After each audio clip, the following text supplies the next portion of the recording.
You're listening to the Digital Deep Dive, where we tackle the newest trends, strategies, and pain points shaping growth across the digital landscape. From Amazon and D2C to international expansion, join our host and e-commerce leaders across multiple industries for in-depth discussions on how to maximize your brands in the digital arena. Now, here's your host, Aaron Conant. Well, hello, everybody, and welcome back to the Digital Deep Dive podcast. I'm your host, Aaron Conant, and today we're going to do a deep dive into what our good friend Justin Ruiss here says.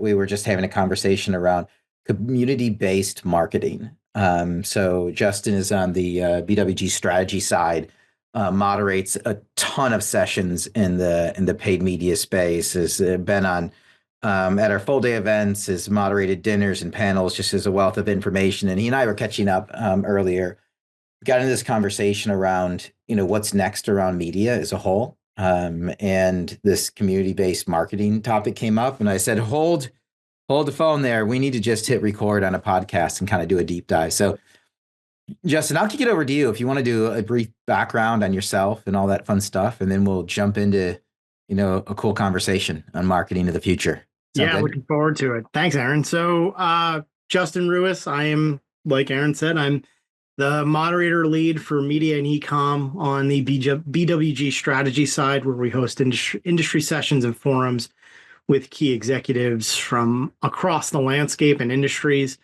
trying to uncover trends and facts and ideas about what's going on within particular spaces. Like I said, covering e-commerce and media. Background before that was spending 5.5 years in primary research, with an additional 5.5 years prior to that in sell-side equity research. So doing a lot of research my entire life, but Love it. doing my best with BWG, that's for sure. Yeah, awesome.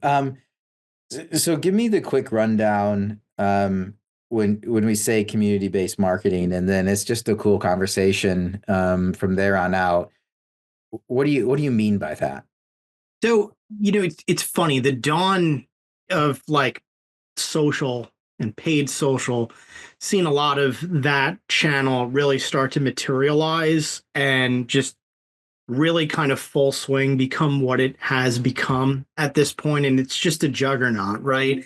With Meta, with Snapchat, TikTok now, even, you could lump Pinterest, X, those types of players into the platform. But I think the thing that really kind of stood out to me over the course of conversations is now, with Reddit being a really strong player here, there's a little bit of conversation that's been going on in our forums as to like, is this a search product or is this a social product? And that's kind of why I've arrived at this like community-based moniker, because I think it's a little bit of both, where you have this social network of users who are mining the platform for information, high intent, high engaged users that are looking for answers to specific questions, very much in like a search fashion.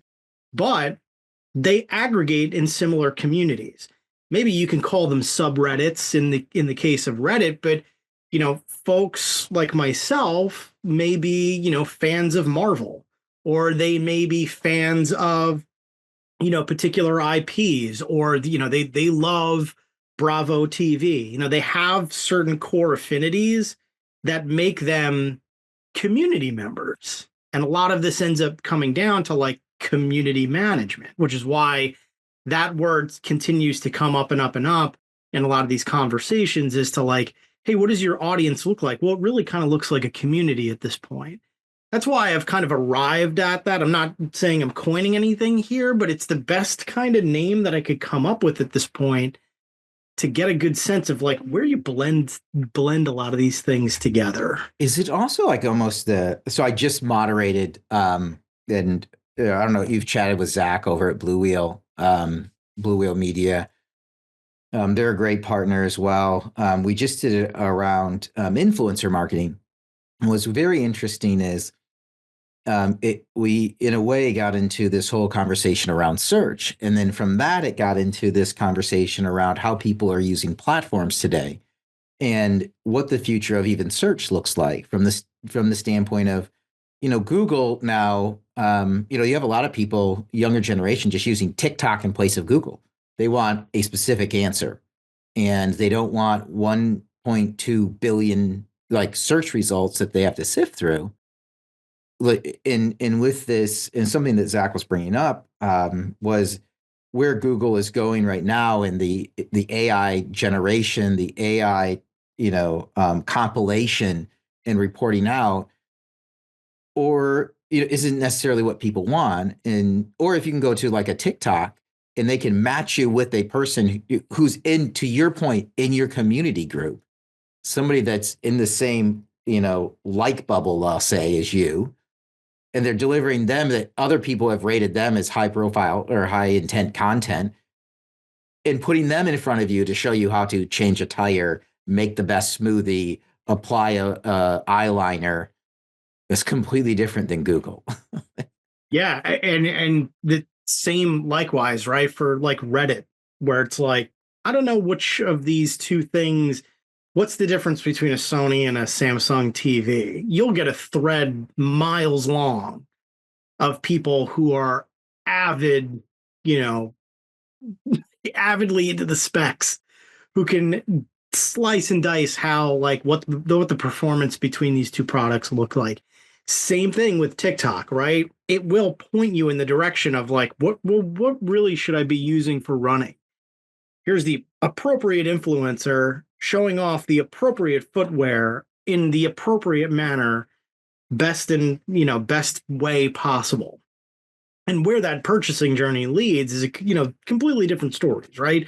Could it lead back to Amazon? Could it lead to a TikTok shop? Could it lead to, straight to the DTC site for many of these brands? It's hard to say because the journey is so vast at this point.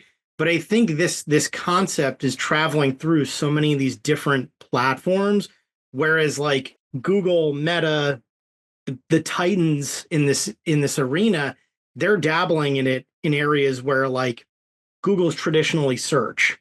Can they bleed out into these other areas? Meta is traditionally social.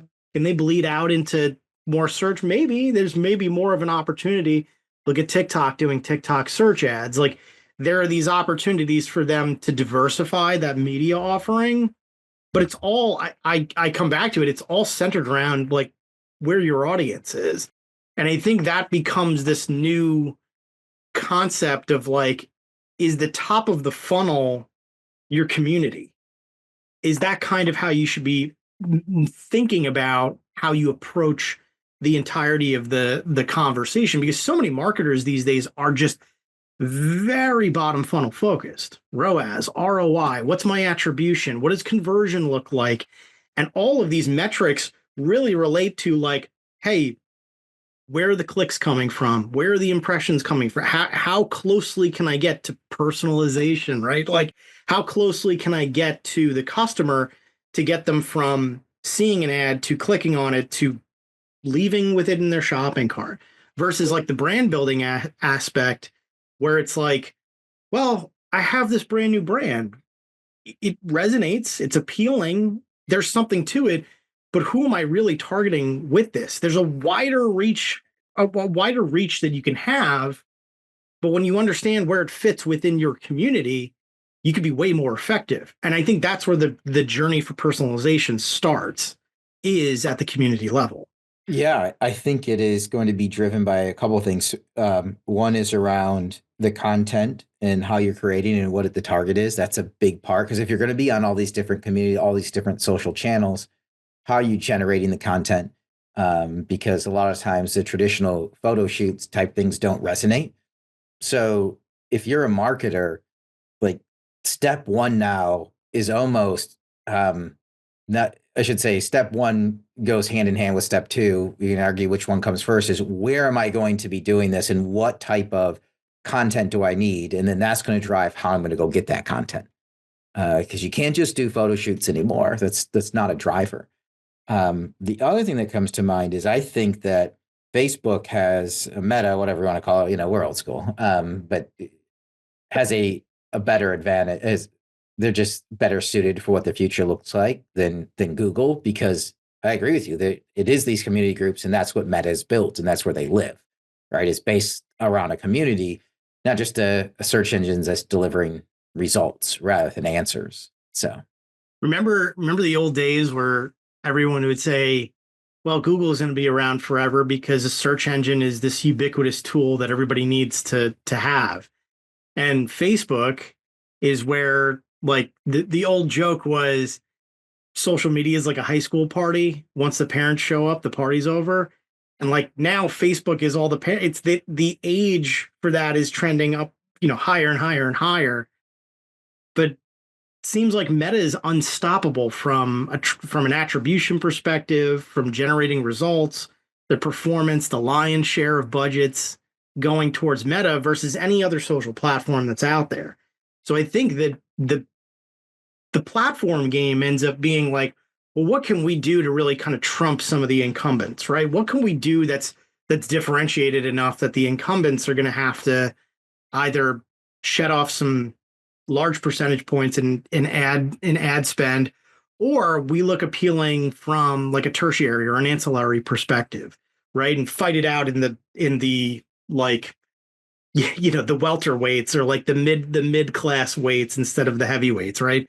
So I think that's a lot of the conversation right now where people are starting to understand like, well, what platforms are going to be useful? What's going to be the next best way for us to either get attribution or generate conversion, or from a brand building perspective.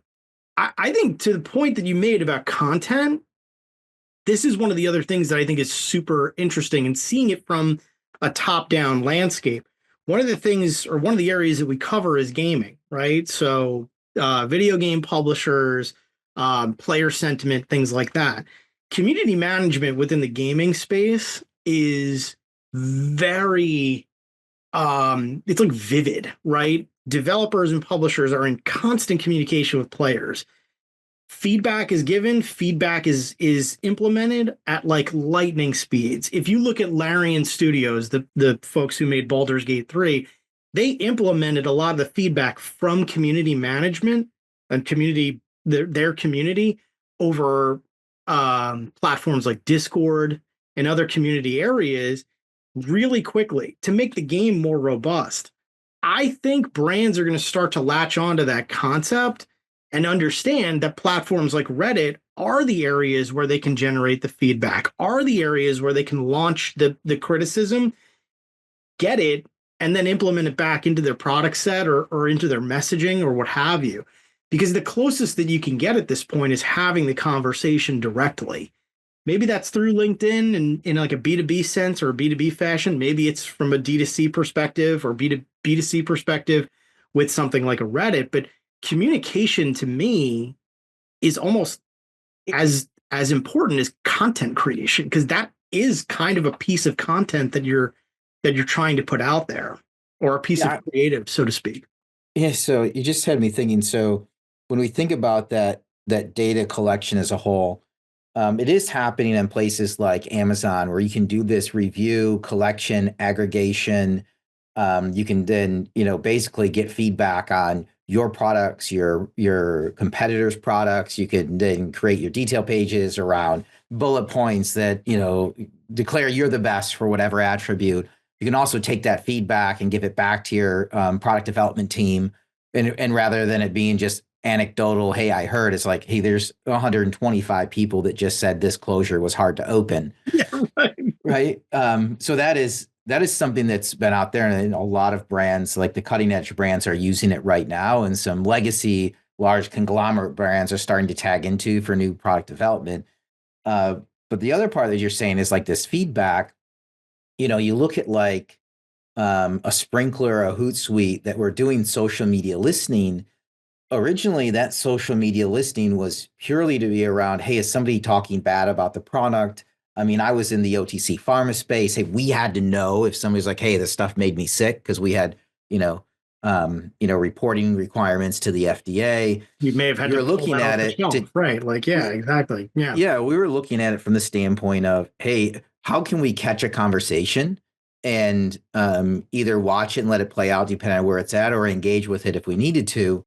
But I like what you're saying, which is you know, can we convert that same thing to getting the real-time feedback and have a platform for doing it and aggregating it and having it be a direct feed? And then instead of just having like 10 or 20 or 100 like key community members who are giving the feedback, if you can give that to 2,000 and AI can grab it, segregate it into the right, pillars, and then tackle them one by one, rank by priority.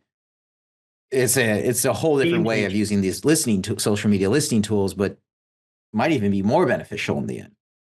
Yeah, it's game changing. I think it's something that in a lot of the conversations, right?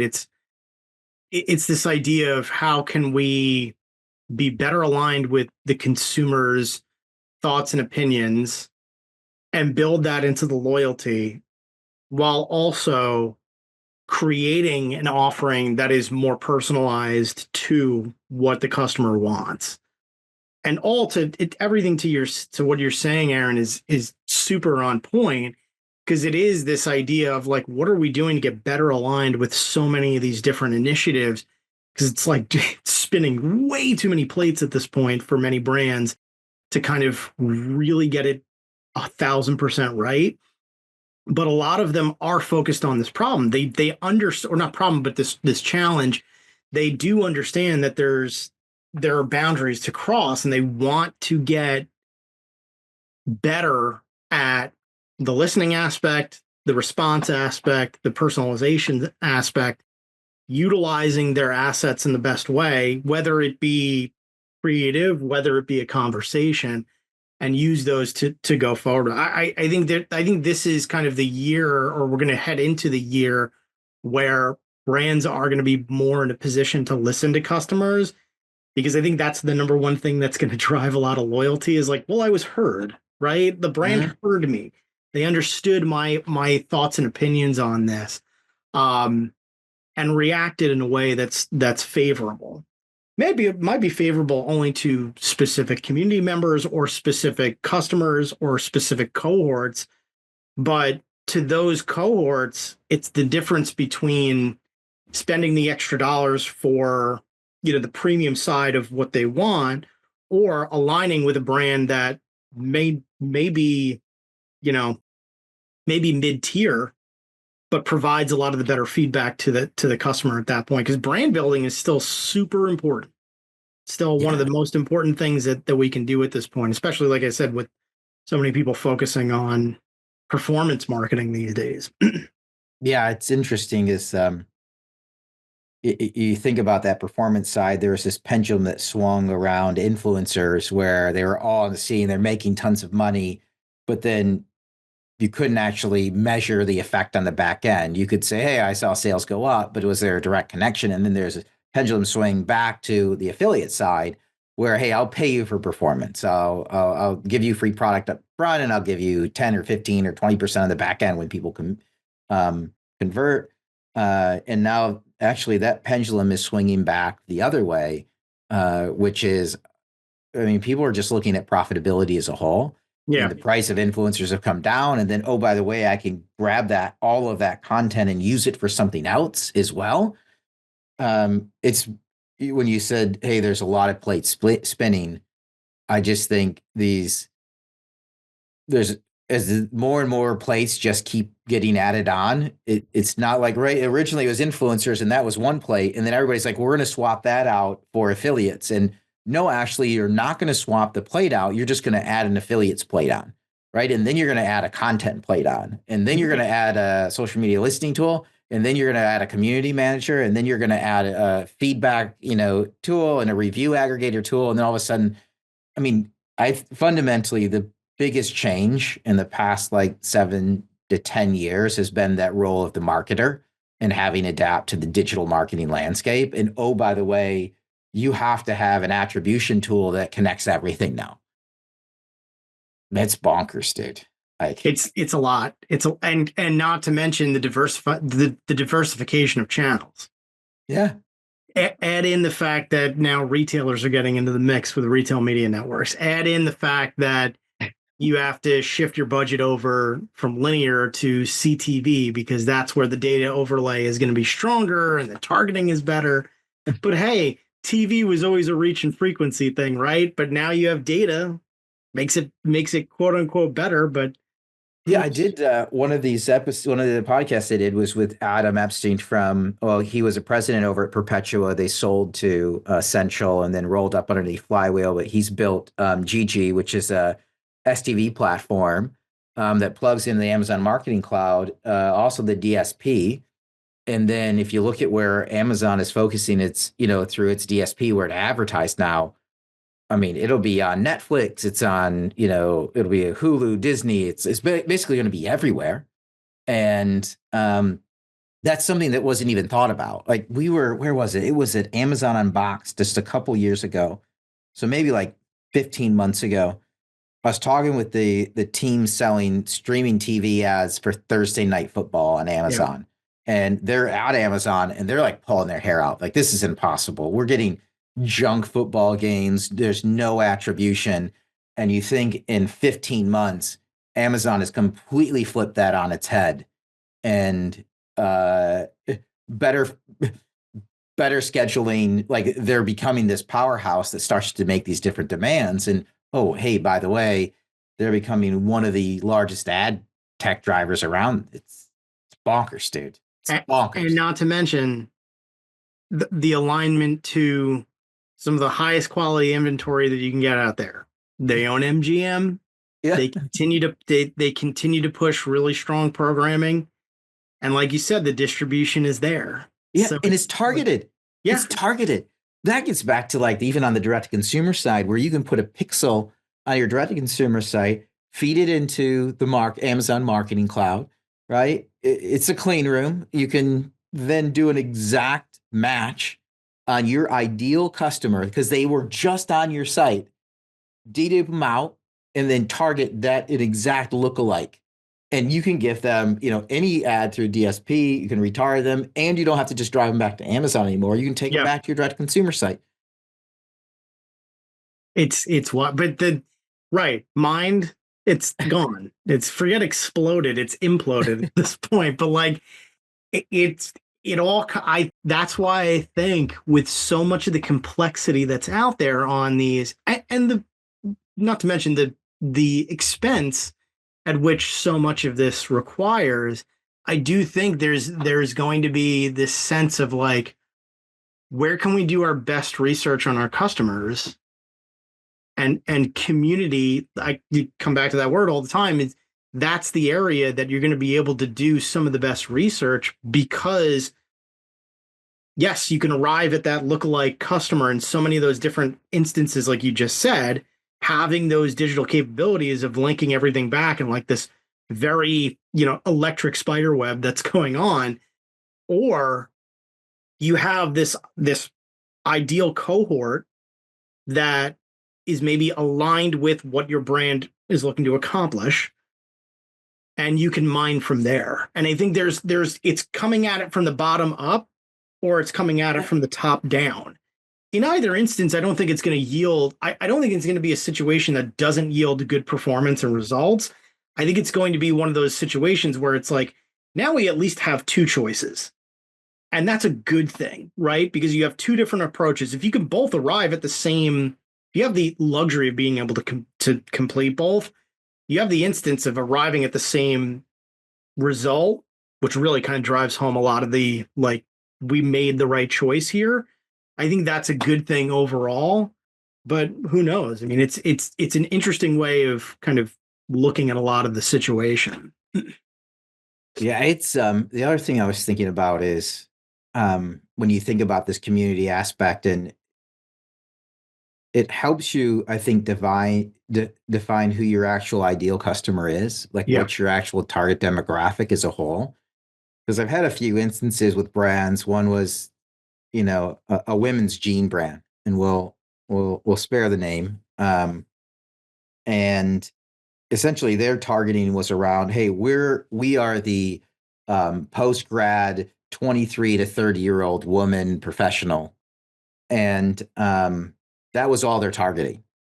And so when they did actually go with the deep dive around highest repeat shoppers, most interactions, right, through Facebook, through TikTok, when you can look at all of that, they took a step back, and it was 85% like 40 plus women. And all they did was shift their targeting, and they basically doubled sales overnight. Yeah. And that's what these groups, these community based, like, this is what it allows you to do. Again, if you'll listen, right? Yeah. If you don't try to like completely control the conversation, I believe you have to be part of it. Sometimes it's great just to let that conversation roll and see where it ends up. And all they did was then have to shift all of their targeting. Like double. It's like overnight. It's like they're just printing money now. It's awesome. It's wild. Yeah, it's something that I hope more brands can latch on to, that, like you said, listening, right? If you can perform that, it's, don't interrupt your customer. Yeah. Like give them the means to complete what they need to do, and they'll show it back in loyalty. And that's a two-way street, right? So I think it all ends up working in the brand's favor. I think the brands have more power than they realize at this point. I think heading into 25 with so much data being available and hopefully trending back towards them, I think they're in the position to really capture a lot of good data and really get to understand their customers in really unique and good ways. So much so that like the retailers and some of these bigger tech companies have collected so much great first party data on customers. I think some of that's set to come back, hopefully, towards the brands, next year and hopefully beyond, but we'll see. Yeah, I had Megan Caroon on. She's over at Clarity. They're probably the best at retail media measurement as a whole, like accurate across the full spectrum, paid search, social, attribution, in-store, halo effect. It's pretty impressive what they've built over there. But the main thing is empowering brands with that conversation as a whole. Just from the standpoint of when you can have honest conversation about what's happening in the performance, because you mentioned retail media networks, there's probably approaching 700 now. That's the reality, which is totally bonkers. Like set to get to thousands, like by like next year, I think it's something ridiculous. And there's probably 20 that work, right? And there's like the top two that work better than anything. But hey, everybody wants a piece of the pie.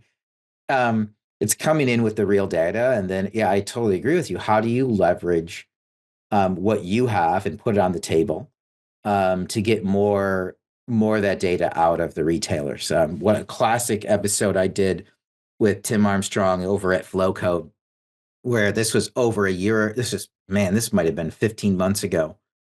He was just beating the drum. So he's former AOL, former Google, and now has this Flowcode, which is a first-party data collection attribution like platform in the form of a QR code. It does tons more than QR code, but like his number one thing was everybody has your data. Everybody has you as a brand. Everybody's got your data, and they're holding on to it. And you need to claw tooth and nail to get it out of them, because that is gold. It's the currency of the future, is kind of what he was saying, is the more you have. Because if you look at it, like all of this new tech is driven by AI. And what's going to differentiate you from your competition is how much high quality data you have that you can plug in and train all these new AI tools on.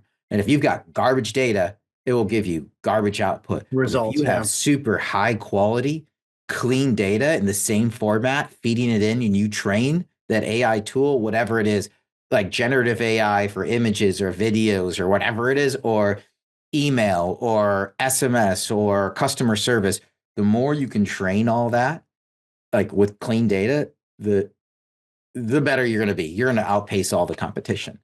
And so I loved your point on data and first party data and how much all these retailers and everybody else has of your customer. Actually, it's totally crazy. What are you most excited for? Like what? Oh boy. Yeah. What am I most excited for next year?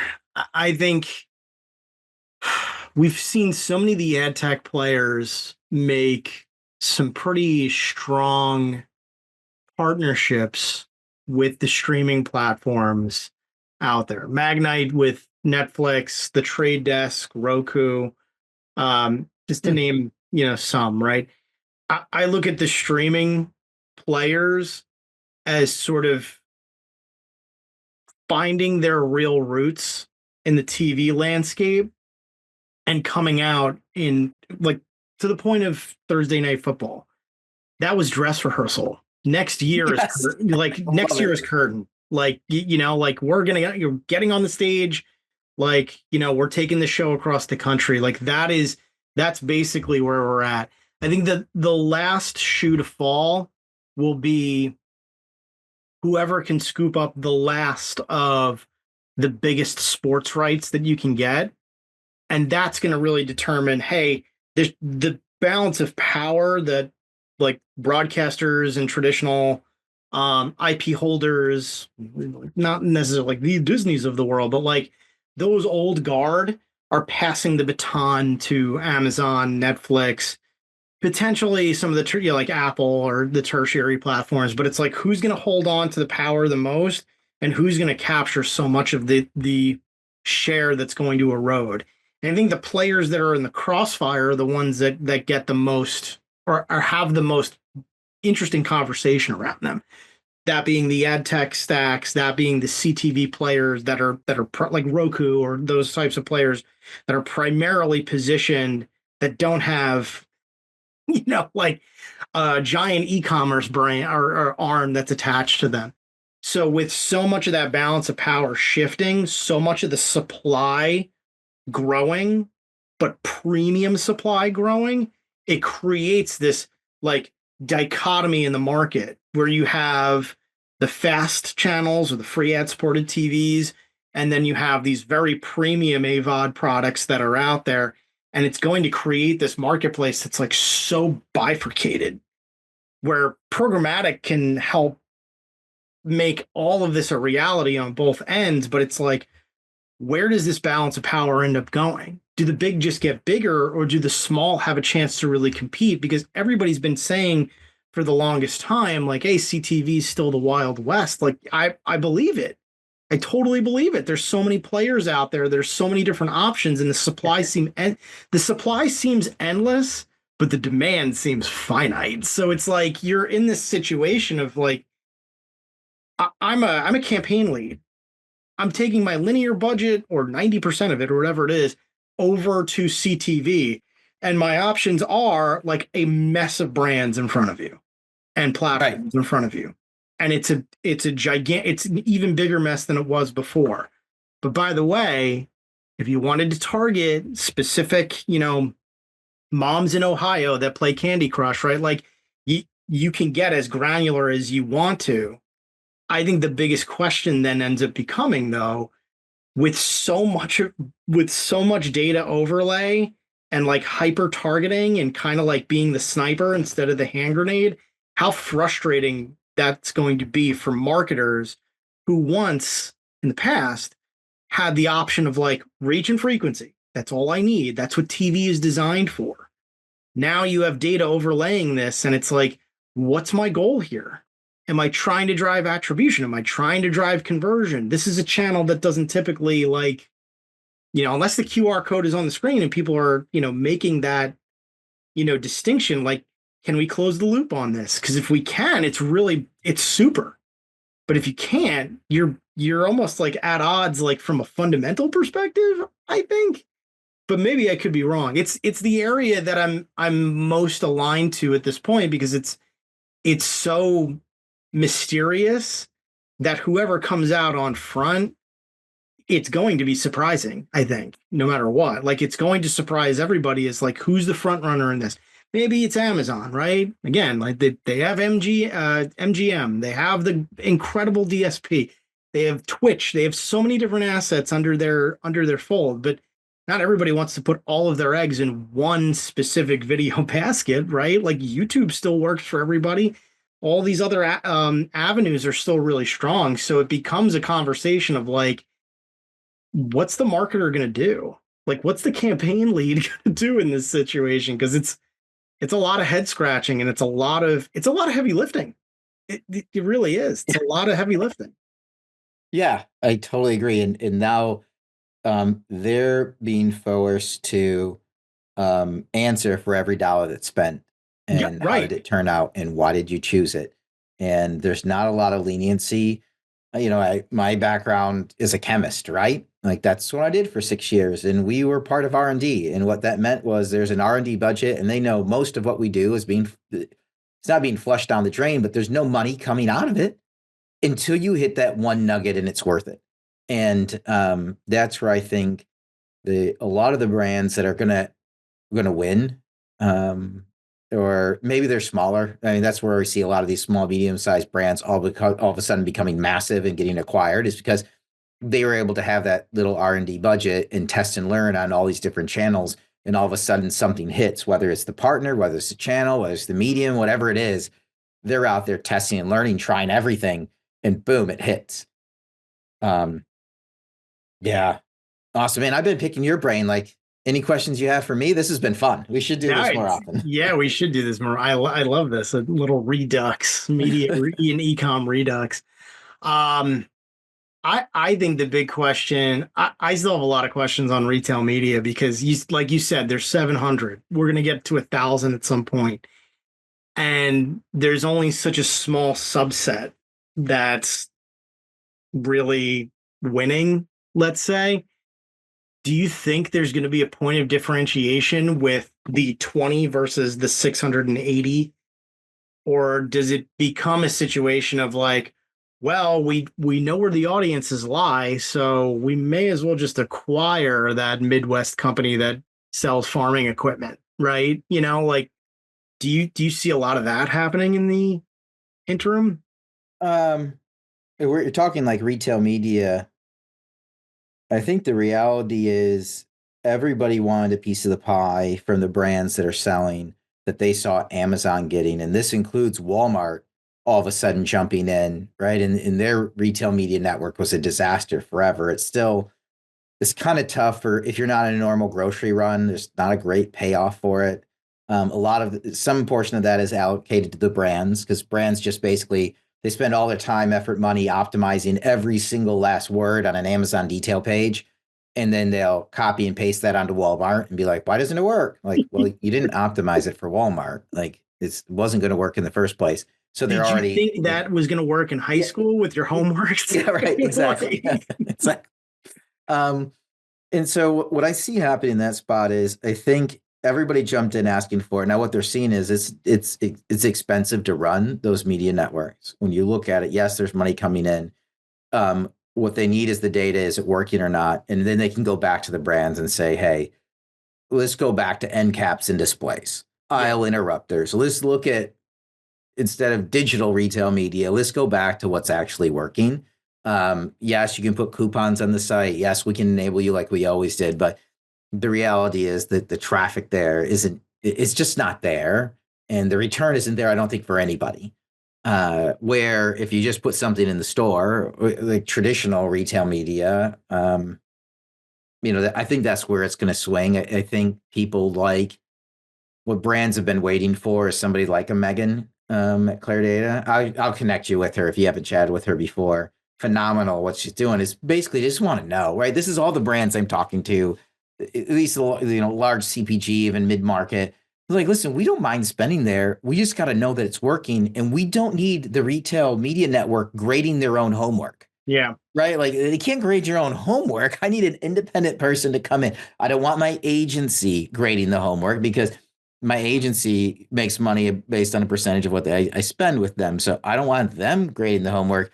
I need this independent, and that's what's going to happen. It'll be, um, that's what I see happening is, all of a sudden, this mass, this, this deep dive on what's working and what's not, and who's going to be able to afford, that platform is the mid-market, large enterprise brands, and they're going to set the standard. And then that's going to have the dominoes fall for these smaller retail media networks. Do you think that that's the unlock for additional spend? Because if there is very clear transparency, and conversion. Obviously, it's one of those like, hooray, this works. But you still have your shopper marketing teams, you still have your digital team. In some instances, it ships in the night, where in other instances, you do have alignment. But if you're starting to see a lot of that transparency start to come about, does it end up being a situation where the brands now have an opportunity to consolidate those departments, not in a bad way, but in a better, like a more productive way, and kind of sit there and say like, okay, we can reevaluate the budget and maybe deploy more capital with some of these RMNs that are doing, the favorable work for us? Oh, I think that's the future of a lot of these sales and marketing teams. And I think we're starting to see a lot of it right now is a blending back together. I mean, COVID hits, massive expansion for all these e-com teams. But the reality at that point in time is there was probably 1,000 people in the US that really knew e-commerce. Overnight, we needed 8,000, 10,000. Well, they didn't learn that overnight. They just went to LinkedIn and put digital in front of whatever their job description was. And then they applied for a bunch of jobs, doubled their salary, which is great, until everybody found out they didn't really know what was going on, right? And so here we are, this battle between digital and retail. The end result of those two duking it out was the blending of the two in this omni-channel, as Michael Zakor would say, unichannel, right? Like, how do we look at this holistically? Not omni-channel being all these different, spokes, and unichannel looking at it holistically. How do we handle this area and that area? And, from a universal perspective, and that means the teams have to be blended together. Yeah. Now with a zooming out kind of mentality. Yeah. I mean, the interesting thing, which is a whole nother podcast, is then how do you handle the new aspects that are being pulled in, including the transportation, logistics, the pick, pack, shipping, drop shipping. So now we've got this weird time where all of a sudden, like, the VP of logistics and fulfillment is in a board meeting. Like, what are we doing? How are we changing? How are we adapting? How are we shipping stuff? I was like, what happened here? So it's complicated everything, I guess is what I'm saying. We had a really good conversation with former Amazon logistics lead Nadia Shurabora to her point, saying like, think about the complication there, and then Amazon basically saying like, well, we're going to try and do everything we can to automate as much logistics as possible, which essentially means ripping a lot of human element out of it. Now there's less points of communication, like add that layer into it where it's like more automation could be good. But if you're, hey, I'm a merchant who does, 10 million in sales every year, and I can't get anybody on the horn to talk to me about like my 1P business at this point, like it becomes a little bit of a nightmare scenario, I guess. Well, it's my old vendor manager when I was on the brand side and we were building a brand in Amazon. My vendor manager is super cool dude. We're chatting one day and, I was talking about interaction and launching new products and Amazon Canada, EU, and all this different stuff. He's like, yeah, that's not like those interactions aren't happening. Like there's not enough people, like, because they're already starting down. So he's like, if Jeff Bezos could snap his fingers and turn all of his employees into robots, like, he would do it. Yeah. Like, and you start to think about it, like, yeah, that's right. He probably would. But not like the cool, like Cyborg from like DC, like where you keep a little humanity. I think it's more like Ultron, like I think that's kind of the, oh man. I like it. The DC versus Marvel. I like it.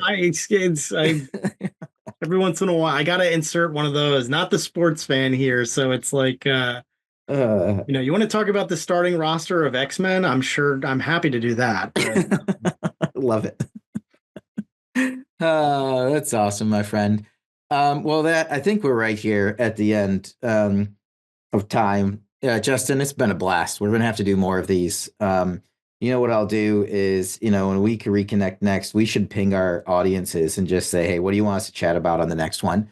So we'll ping this out there. But again, thanks for your time today, everybody that's listening in. Thanks again for listening to this episode of the Digital Deep Dive. It's been a blast. Everybody take care. Stay safe. See you in the episode next week.